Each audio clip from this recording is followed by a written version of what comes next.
बिस्मिल्लाहिर्रहमानिर्रहीम। अस्सलाम वालेकुम जी स्टूडेंट्स। माय टेलर के इम्पॉर्टेंट क्वेश्चंस। क्वेश्चन नंबर 1 है, what do you know about the writer's tailor. फिर ये ऐसे भी आ सकता है, in my tailor humour is mixed with pathos, या फिर ऐसे आ सकता है, why does Leacock regard the tailor as immortal. इनमें से कोई भी आ जाए, आपने यही वाला आंसर लिखना है। My tailor is a humorous essay with a sad end. My tailor एक ह्यूमरस ऐसे मज़ाहिया मजमून है सैड एंडिंग के साथ। The writer draws the character sketch of his tailor. Writer अपने टेलर का कैरेक्टर स्केच ड्रॉ करता है, टेलर की किरदार निगारी करता है। दिस ऐसे is a mixture of humour and pathos. ये जो ऐसे है ये मिक्सचर है मिजाह का और गम का। The tailor had a pleasant personality.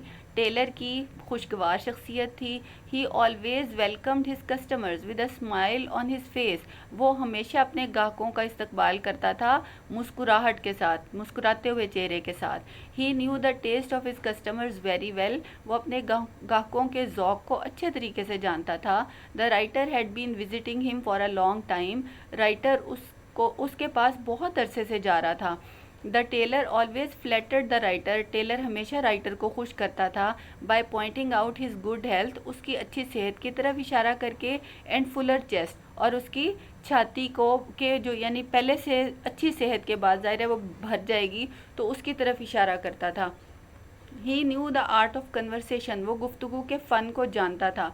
इस बात का इशारा इसलिए किया गया है कि इसमें बताया है कि वो, क्योंकि मर्द खुश होते हैं अगर उन्हें कहा जाए कि तुम्हारी छाती चौड़ी हो रही है, सीना चौड़ा हो रहा है, तो वो खुश होते हैं। इस तरह वो अपने ग्राहकों को खुश करता था। He was a professional tailor. वो एक पेशावर दर्जी था। He had been running his shop for more than 30 years. वो 30 साल से ज़्यादा अरसे से उस ये दुकान चला रहा था। He used to stand in the back part of his shop. वो अपनी दुकान के पिछले हिस्से में खड़ा होता था। With his measuring tape around his neck. अपना फीता अपनी गर्दन में डाल के, जैसे आपने देखा हो दर्जियों ने अपना फीता डाला होता है, जैसे डॉक्टर्स ने अपनी स्टेथ डाली होती है, ऐसे दर्जी अपना फीता डालते हैं। ही lifted one knee and spread cloth. वो एक घुटना उठाता था और कपड़ा फैला देता था over it to show it to the customers, अपने ग्राहकों को दिखाने के लिए। यानी जैसे आप इचरे में जाएं या अनारकली में जाएं ना, ब्राइडल ड्रेसेस आपने ख़रीदने हो, तो वो फौरी तौर पे पोस्चर बना लेते हैं एक ब्राइड का, दुल्हन का, और कपड़ा फैला देते हैं। इस तरीके से वो एक अच्छा वो यानी कोशिश करते हैं कि ग्राहक को वो अच्छा लगे।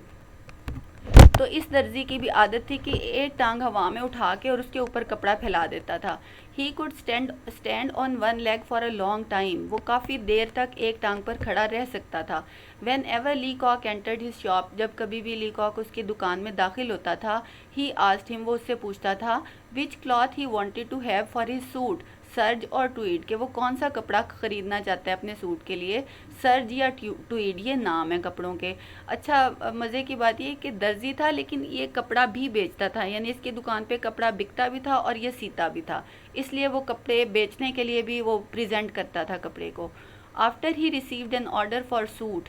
एक सूट का ऑर्डर हासिल करने के बाद, मिलने के बाद, he always talked about the weather. वो हमेशा मौसम के बारे में बात करता था। He did not present the bill personally. वो ज़ाती तौर पे बिल नहीं देता था। The matter of bill was solved by correspondence. Bill का मामला ख़तो किताबत के ज़रिए हल होता था। The writer expected that his tailor would be there for ever.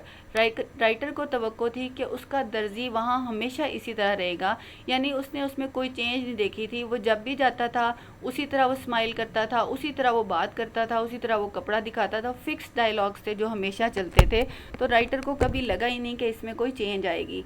The writer had never seen any change in the behaviour of his tailor. उसने कभी उसके बिहेवियर में कोई चेंज नहीं देखी थी। He thought that his tailor was immortal. उसका ख्याल था कि उसका टेलर जो है वो इमॉर्टल है, लाफानी है, यानी मरने वाली, ख़त्म होने वाली चीज़ नहीं है। It was on the death of the tailor. ये उसको उसकी मौत पे पता चला। That the writer came to know about his family life. यानी टेलर की मौत पर राइटर को उसकी फैमिली लाइफ के बारे में पता चला। He had a daughter in bad condition. उसकी बेटी थी बड़ी बुरी हालत में।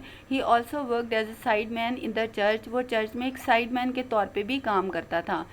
The writer never considered him a human being, writer ने उसे कभी इंसान नहीं समझा। His inner life remained hidden from him, उसकी जो अंदरूनी ज़िंदगी थी वो उससे हमेशा छुपी हुई रही।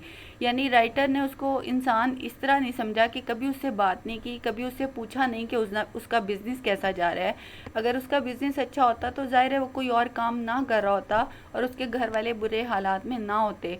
He considered him a tailor not a man, उसने उसको एक दर्जी की तरह लिया, एक इंसान की तरह नहीं।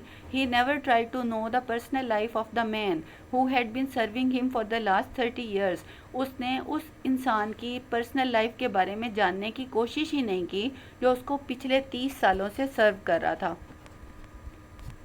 अच्छा, he indirectly criticises the people of this age, वो इनडायरेक्टली क्रिटिसाइज करता है आजकल के दौर के लोगों को, who have no time to have relations with others, जिनके पास दूसरों के साथ ताल्लुकात बनाने का टाइम ही नहीं है। Man is honourable first of all as a man, इंसान ऑनरेबल है सबसे पहले बहैसियत इंसान। वी हैव आवर प्रोफेशंस, हमारे पेशे हैं, but first of all we are human, लेकिन सबसे पहले हम इंसान हैं। We must value a man as a man, हमें एक इंसान की कदर करनी चाहिए इंसान के तौर पे, and not as something else, किसी और तरह नहीं। As a result of mechanical relations, मशीनी ताल्लुकात के नतीजे में, between the people of modern age के लोगों के दरमियान, there is a sense of loneliness and unhappiness everywhere, यानी जो आजकल के दौर के लोग हैं उनके आपस के ताल्लुकात मशीनी हैं, जिसकी वजह से हर इंसान जो है तन्हा है और नाखुश है। ये जो मैन है, ये man is a social animal, इंसान जो है वो मुआशरती हैवान है, यानी वो अपने जैसे लोगों में रह के ही खुश रह सकता है, अपने जैसे लोगों के साथ खुशियाँ और गम बांटना उसकी ज़रूरत है।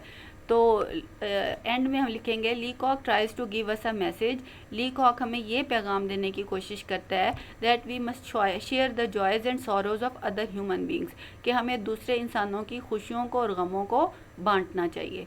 Thank you.